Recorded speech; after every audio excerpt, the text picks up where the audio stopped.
сәлеметсіздер ме? Бүгін мен қазақ жалпы әдебиетінің ең ұлы эпикалық туындыларының бірі ол ілияс есенберлиннің көшпенділер трилогиясы туралы баяндап беремін. Бұл шығарма тек әдеби кітап емес, бұл қазақ халқының 3 ғасырдан астам тарихын көркем шежіресі.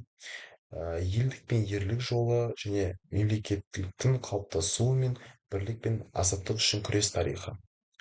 Мен бүгін қандай тарихи оқиғалар суреттелгенін, негізгі идеясы мен автор көтерген мәселелерді, ә, жалпы басты кейіпкерлерді, салт-дәстүрлерді, өзім алған танымдық жаңалықтарды, ұнаған үзінділерді және кітап оқығандағы сезімімді толықтай баяндап кетемін. Біріншісі ол шығарма қандай тарихи кезеңдерге арналған. Көшпенділер жалпы 3 кітаптан тұратын тарихи эпопея. Бірінші кітап ол Алмас қылыш.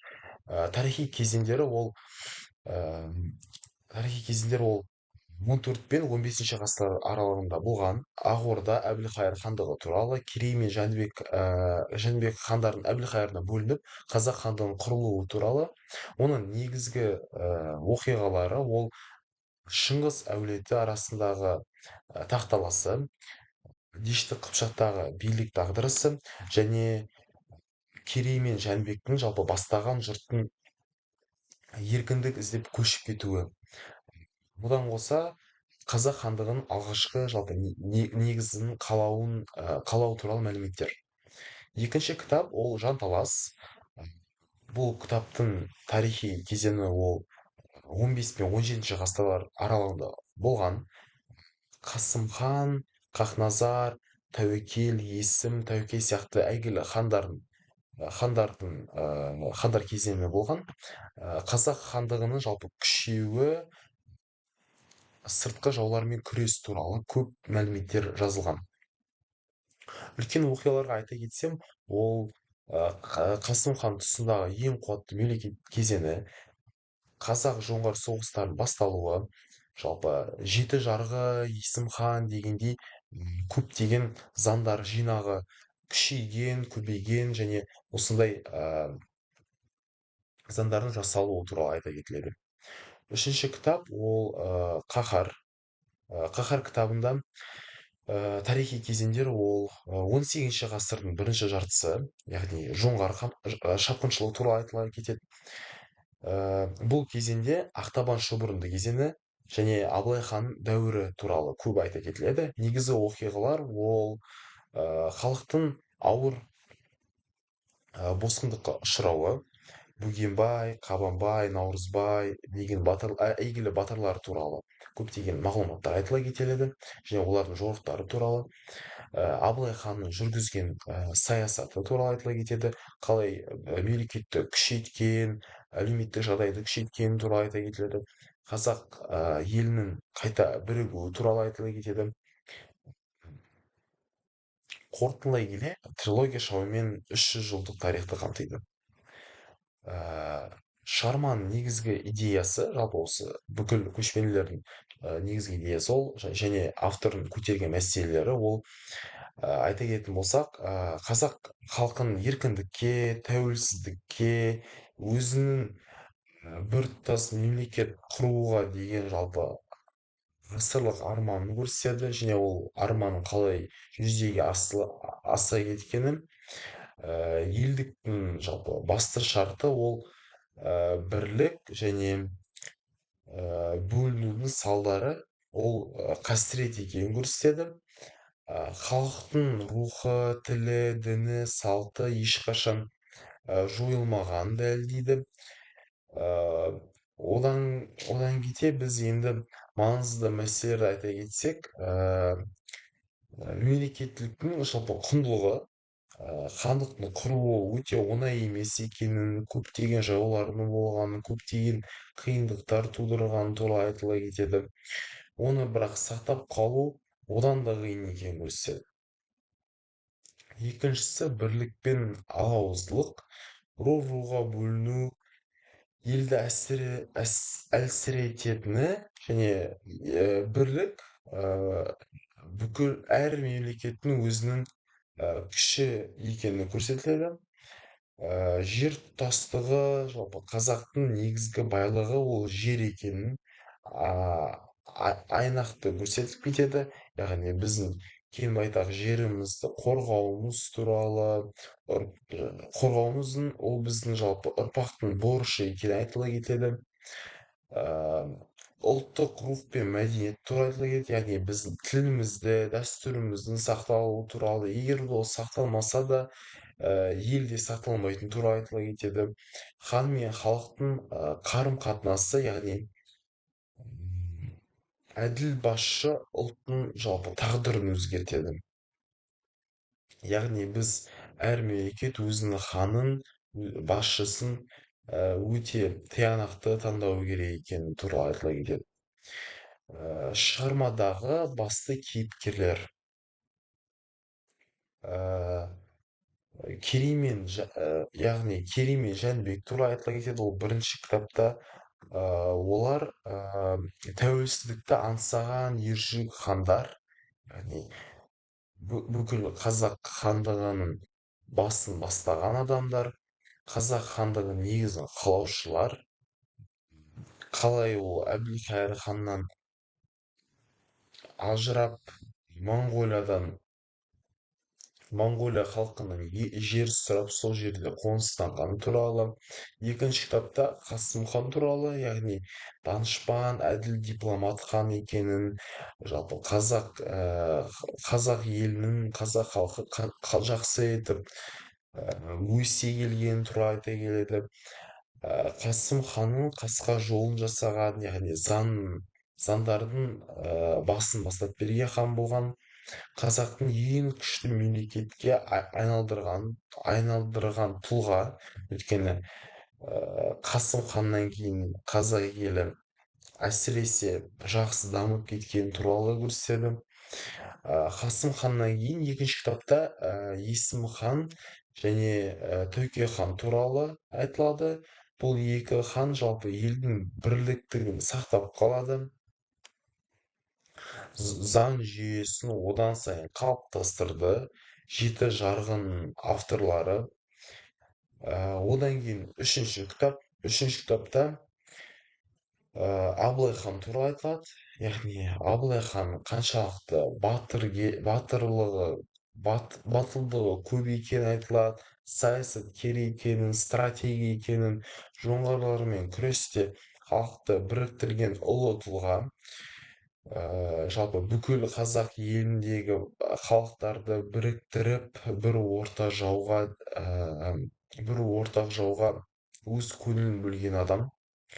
Батырларға көшсек, олар бөгенбай батыр өзінің ерлігімен ұлтты рухтандырған қолбасшы болған.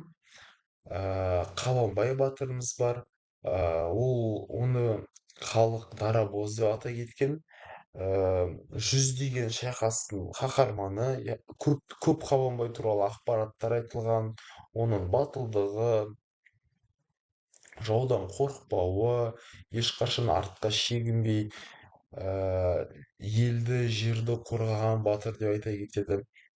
Одан кейін Наурызбай жастық, рух және отаншылдықтың символы.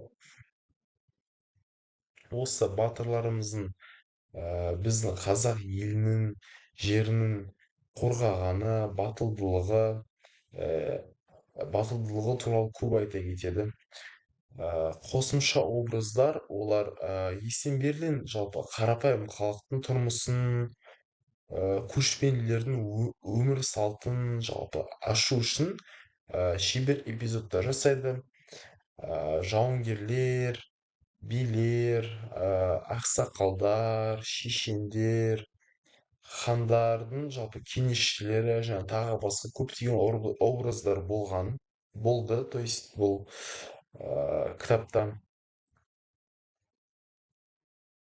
Одан кейін енді біз жалпы шығармада сипатталған салт дәстүрлер туралы айта кетсек, трилогияда жалпы қазақтың көптеген дәстүрлері бар. Олар бірінші көшпелі өмір, қоныс аудару тәртіптері, бата беру туралы айта кетті. Ақсақалдың кеңестері, құда түсу, қонақасы, қыз ұзату, жорыққа шығу дәстүрлері айтыла кетеді. Жеті ата ұғымы, жер дауы, жесір дауы, руаралық қатынастар, хан сайлау рәсімі, сайлау рәсімі, яғни бүкіл елдің басын қосатын үлкен жиын, ерлік пен батырлықтың дәріптеулері, салттары көрсетіледі. Жалпы бұл дәстүрлер тек қана атау емес, тек қана яғни фольклор емес, қазақ қоғамын басқару, тәрбие, құқықтық жүйесін көрсете келеді. Ә, Одан кейін шығармадан алған жалпы танымдық жаңалығым ол бұл жалпы эпопея, бұл шығарманы оқып отырып мен өзім үшін жалпы бірнеше үлкен жаңалық аштым. Ә, Біріншісі ол қазақ хандығы кездейсоқ пайда болмағанын, яғни оның үстінде қаншама тарихи оқиғалар бар екенін көрдім. Оның ортасында жалпы саяси күрестер, тайпааралық теңсіздік, сыртқы қауіптер тұрғанын, жалпы қазақ хандығы қаншалықты термен тер күшпен жасалғаны туралы оқыдым. Жеті жарғы тек заң емес, ол ұлттық кодекс болды. Ә, Яғни барлық халық осы заңға бағынған. Абылайдың саясаты өте күрделі болған. Ол тек қана соғысқан жоқ, ол яғни әлеуметтік жағдайда да көп жұмыс атқарды, яғни Ресеймен, Қытаймен, Жоңғариямен күрделі дипломатикалық байланыстар орнатқан. Төртіншіден, жоңғар қазақ соғысы, яғни қарапайым руаралық қақтығыс емес, Еуразияда ең үлкен әскери қақтығыстардың бірі екенін түсіндім. Бесіншіден, ол қазақтың бірлігі болмаса, тарих мүлде басқаша болатынын түсіндім. Өйткені егер де хандар қарапайым халықтарды м, біріктіре алмаған кезде, кім біледі, Құдай сақтасын, мүмкін қазақ елі болмас та еді. Енді келесі біз жалпы шығармадағы ұнаған 2-3 үзіндіні айтып мәнерлеп оқу керек. Бірінші үзінді мен қазақ хандығының құрылуы туралы. Ең боламын десең, бесігіңді түзе. Бесігіңді түзеймін десек, әуелі басымызды түзейік. Жәнібек пен Керейдің көк желкесін қысып келген бодандыққа төзуге құнары қалған жоқ еді. Олар еркін ел болуды таңдады. Екінші үзінді. Абылай туралы. Абылайдың жүрегінде елінің мұң зары жатқан. Ол жауға қарсы найза сермеместен бұрын халықтың ыдыраған рухын жинауды ойлады. Үшінші үзін, жоңғар шапқыншылығы кезінде Қаратаудың басынан көш келеді, қанға бөгіп жылаған елдің көз жасы. Тастарды да тілге келтіреді еді.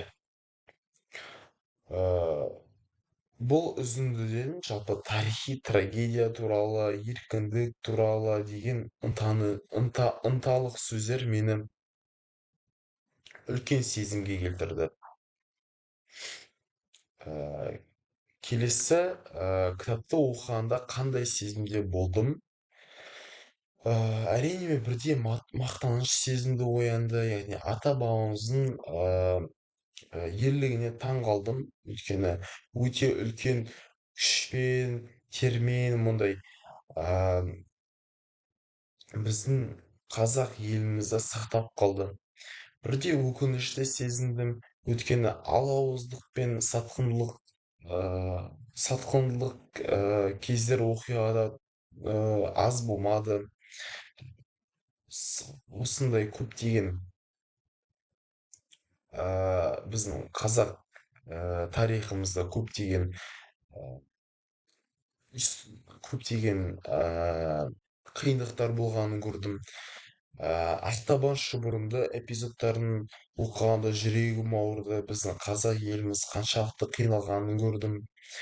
Абылайдың саясаткерлігіне, жалпы батырлардың ерлігіне өте риза болдым. Бұндай батырларымыз болмаған кезде біздің еліміз қаншама қайғырар еді. Жалпы осы кітап маған өте көп ұлттық рух берді, ұлттық сана сыйлады. Бұл кітапты мен басқа оқушыларға, басқа адамдарға ыыы не үшін жалпы ұсынар едім? Жалпы мен бұл кітапты достарыма міндетті түрде әрине ұсынар едім. Оқушыларға да ұсынар едім. Өйткені себебі бұл жалпы қазақ тарихын шынайы көркем түрде танытатын ең үздік шығармалардың бірі. Мен бұрын соңды мұндай қазақ тарихын тиянақты түсіндіріп берген кітапты оқымаппын. Кез келген қазақстандық тарихи санасын қалыптастырады.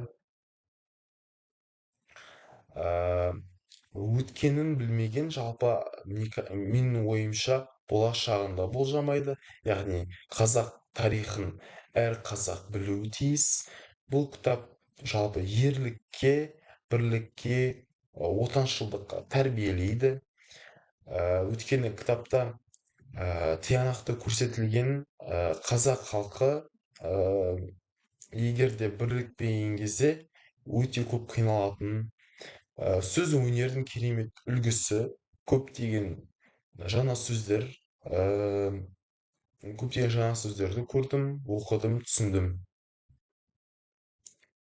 Енді жалпы Ілияс Есенберлин туралы қысқаша, автор туралы кішкене қысқаша мәлімет.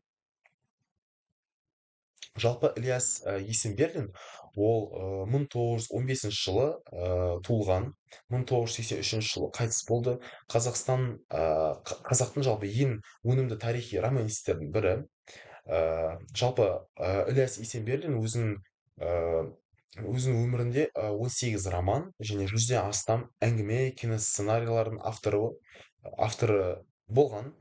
Мысал ретінде мен ғашықтар, алтын орда, айқас, маңғыстау майданы және тағы басқа көптеген күшті күшті шығармалары бар. Көшпенділерді жазу кездейсоқ емес, ол жалпы архивтерді зерттеген, Ресей, Қытай, Орта Азия деректерін пайдаланған. Яғни көшпенділер ол тек қана автордың ойы емес, ол шынымен де көптеген архивтерді зерттеп, көптеген деректерді оқып, олардың қорытындысын талқылай кеткен автор. Кеңес дәуіріндегі жалпы цензураға қарамастан қазақтың тарихи шындығын қорықпай жазған үлкен қайраткер. Өйткені ол кезеңде жалпы қазақ мүдделерін түсірген кез және оған қарамастан қаншама қиындықтар болып қалуына қарамастан Ілияс Есенберлин бұл өте күшті шығарманы жаза кеткен. Енді қорытындыға келсек, жалпы көшпенділер қазақтың жүрек тарихы. Бұл шығарманы оқу өз тамырында, тегінде елінің қандай қиындықтан өткенін тану. Жалпы бұл кітапты оқығанға мен ешқашан өкінбеймін. Көптеген маған эмоция, сезім берді. Әрине мен оны барлық адамдарға, тарихын білгісі келетін адамдарға ұсынар едім. Бүгінгі жалпы бүгінгі СРС Ілияс Есенберлин көшпенділер трилогиясы бойынша 20 минуттық видеом бітті. Енді қалған 5 сұраққа жауап беремін.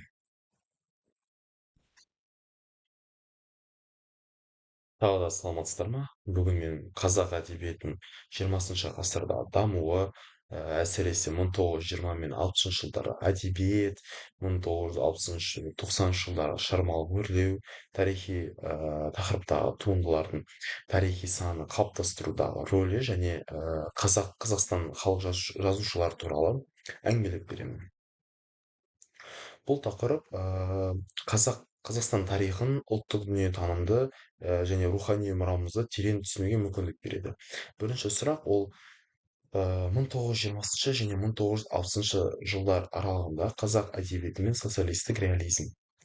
Тарихи жағдай 1920 мен 1930 жылдар кеңестік идеологияның күшеюі, елде социалистік құрылыс, ұжымдастыру, индустрияландыру кезеңі, осының бәрі әдебиеттің бағытын түбегейлі өзгертті. Біріншіден социалистік реализмнің басты белгілері. Кеңес өкіметінің мадақтауы, одан кейде жаңа адам образын жасау, яғни еңбек адамы, комсомолшы, құрылысшы, өмірді теңселмей тек оптимистік түрде көрсету, қоғамдық өзгерістерді партиялық көзқараспен бейнелеу, жеке адам мүнесін гөрі қоғам, партия мүддесі ең бірінші орында тұрған. Әдебиеттік негізгі тақырыптары ол социалистік қоғам құру, еңбек ерлігі, колхоз, фабрика құрылыстары, отан соғысы жылдарында ерлік, халықтар достығы және интернационализм. Үшіншісі белгілі жазушылар, әрине олар сәкен сейфуллин, яғни тар жол, тайғақ кешу, көкшетау деген өзінің жазулары бар. Бейімбет Майлин колхоз өмірін, ауыз тіршілігін шынайы жазды. Ілияс Жансүгіров поэзия, драма, эпос жанрындағы көптеген еңбектері бар. Ғабит Мүсірепов қазақ солдатын жазған. Ғабиден Мұстафин өмір жорығы, Қарағанды, Сәбит Мұқанов Сырдария және Ботагөз. Ерекшелігі бұл кезеңде әдебиет толықтай идеологияға бағынған, яғни бағынғанмен, бірақ сонымен бірге шынайы көркем туындылар да дүниеге келді. Келесі сұрақ ол 1960 және 1990 жылдар аралығында қазақ ақын жазушыларының шығармашылығы. 1960 жылдардан бастап әдебиетте жаңа серпіліс басталды. Кеңес саясаты жеңілді. Жазушылар шығармашылық еркіндікке біршама қол жеткізді. Бұл кезеңнің ерекшеліктері ол адамның ішкі әлеміне, психологиясына терең үңілу, өмірі жалпы шынайы көрсетуге ұмтылды. Тарихи кітаптарға қайта оралуға талпыныс, ұлттық болмыс, тіл, салт дәстүр мен мәдениетке көңіл тартты. Қоғамдық жалпы мәселелерді метафорамен астарлы түрде жеткізді. Негізгі жазушылар мен шығармалары Шерхан Мұртаза, Қызыл жебе, Тұрар Рысқұлов тағдыры, тарихи әділетсіздіктерді жалпы тарихи әділетсіздіктерге көзді анық ашық жазды. Әбіш Кекілбаев, аңыздың ақыры, үркер, елен алан философиялық тарихи романдар тұлға, билік, жауапкершілік мәселелерін айқындады.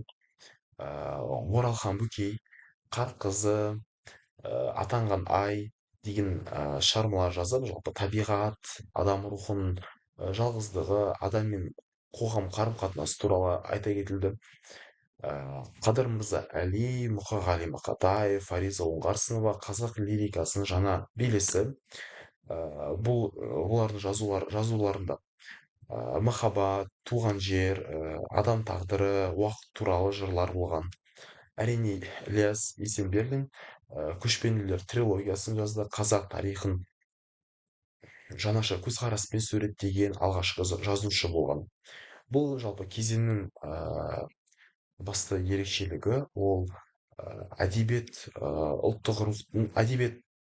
қазақ әдебиетінің ұлттық рухын, ұлттық санасын қайта жаңғыруына жол ашты. Үшінші сұрағымыз ол тарихи сананы қалыптастыруда тарихи көркем шығарманың рөлі. Тарихи романдар халықтың тарихи жадының айнасы. Әдебиет тек өткенді баяндамайды, ол ұлттың өзін тануына, өз тамырын түсінуге көмектеседі. Тарихи шығармалардың маңызы ол бірінші тарихты тірілтеді.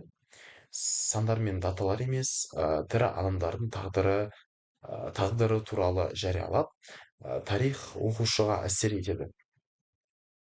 Мысалы, Абылай хан саясаткер, Керей мен Жәнібек еркіндік символы дегендей. Ұлттық сананы қалыптастырады.